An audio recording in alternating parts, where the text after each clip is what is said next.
Perché sur un impressionnant éperon calcaire dominant de près de 100 mètres la vallée de la Seine, le château Gaillard veille depuis plus de 8 siècles sur les Andelys. Même en ruine, cette forteresse continue de raconter l'une des plus grandes pages de l'histoire normande et médiévale. À la fin du XIIe siècle, la Normandie est au cœur des rivalités entre deux puissants souverains, Philippe Auguste, roi de France, et Richard Cœur de Lion, roi d'Angleterre et duc de Normandie. Le traité de paix signé en 1196 fragilise la frontière orientale du duché et ouvre davantage la route de Rouen aux armées françaises.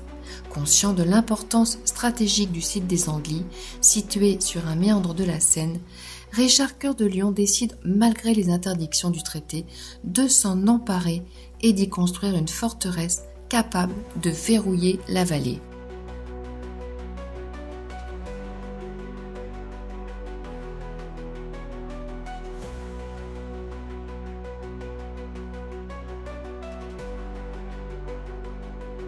Richard met en place un vaste complexe fortifié destiné à contrôler la navigation sur la Seine et à protéger l'accès à Rouen.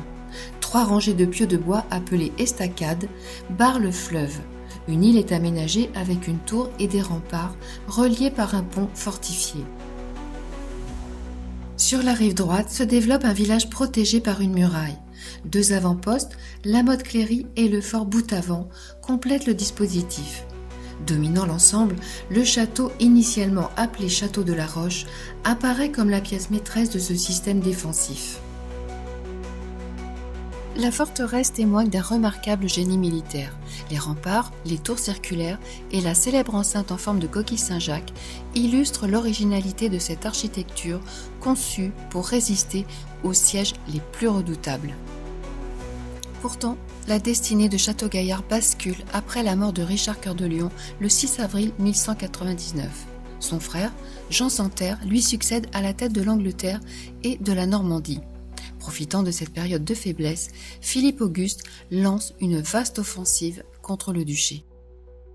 À l'automne 1203, les troupes françaises arrivent au pied de la forteresse. Peu à peu, elle est totalement encerclée. Le siège s'installe pour plusieurs mois. Roger de Lacy, commandant de la garnison anglo-normande, est contraint de chasser une partie de ses réfugiés, condamnés à errer entre les 2 camps durant le terrible hiver 1203-1204. Déterminé, Philippe Auguste fait installer sur le plateau de puissants trébuchets capables de lancer d'énormes projectiles contre les murailles. Les sapeurs creusent des galeries sous les fondations afin de fragiliser les défenses. Sous les coups répétés, une partie de l'ouvrage avancé s'effondre. Les assaillants s'engouffrent dans la brèche. Profitant ensuite d'ouvertures dans les remparts, ils réussissent à pénétrer au cœur du château. Les défenses cèdent progressivement jusqu'à la chute définitive de la forteresse. Le 6 mars 1204, après près de 6 mois de résistance, les survivants de la garnison se rendent. Après la chute de Château-Gaillard, disparaît l'un des symboles majeurs de la puissance anglo-normande. 2 mois plus tard, Rouen tombe à son tour et la Normandie est définitivement rattachée au royaume de France.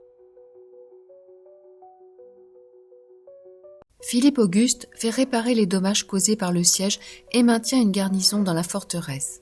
Cependant, Château-Gaillard perd peu à peu son importance stratégique. Au cours des XIIIe et XIVe siècles, il sert principalement de résidence temporaire et de prison. Pendant la guerre de Cent Ans, Château-Gaillard change plusieurs fois de main. Pris par les Anglais en 1419, après un long siège. Il est repris en 1429 par la Hire, compagnon de Jeanne d'Arc, avant de retomber sous domination anglaise en 1430. La forteresse revient finalement au royaume de France en 1449 sous Charles VII. L'apparition et le développement de l'artillerie au XVIe siècle rendent progressivement les fortifications médiévales obsolètes. Le château est abandonné et tombe lentement en ruine. En 1573, il est décrit comme un vieux château, tout ruiné, démoli et inhabité. À la fin du XVIe siècle, les ruines deviennent le refuge de brigands qui sèment l'insécurité dans la région. En 1595, les États de Normandie demandent à Henri IV de faire démolir la forteresse. Les pierres sont récupérées pour la construction et l'entretien de bâtiments religieux voisins. Au XVIIe siècle, sous Louis XIII et Richelieu, une vaste campagne de démantèlement des anciennes places fortes est menée dans le royaume. Le donjon et ses enceintes sont rasés, donnant au château l'aspect que nous lui connaissons aujourd'hui. Aujourd'hui, Château-Gaillard demeure l'un des plus beaux témoins de l'histoire médiévale française. Depuis ses remparts, le regard embrasse les méandres de la Seine, les falaises de craie et les villages blottis au fond de la vallée. Le vent qui souffle entre les pierres semble encore porter l'écho des bâtisseurs, des chevaliers et des rois qui ont marqué ces lieux. Classé monument historique en 1852, Château-Gaillard devient peu à peu un site emblématique du patrimoine normand. À la fin du XIXe siècle, relevés, fouilles et études archéologiques permettent de mieux connaître ses vestiges, même si certaines zones d'ombre subsistent encore sur son histoire et sur certains choix architecturaux.